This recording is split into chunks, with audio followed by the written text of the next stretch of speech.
घरवा बनवनी हो लाले लाले सढ़िया टिकुलिया महावर लगनी हो लाले लाले।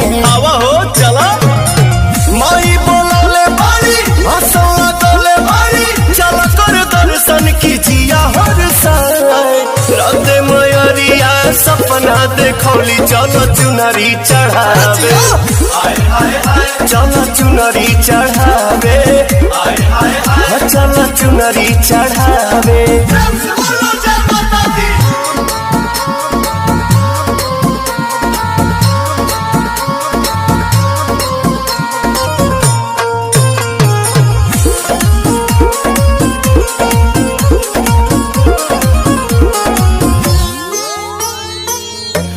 काला सारा खायल दियारी जगमग जाता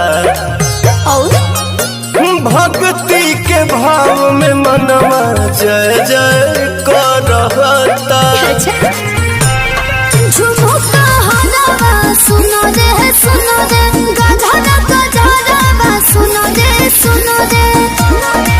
संधा जगले बारी अपन बनोले बारी मंदिर के घंटी जिया भीतरी सुना जियारा में जोगन के जोगवा जगौली चलो चुनरी चढ़ावे चलो चुनरी चढ़ावे।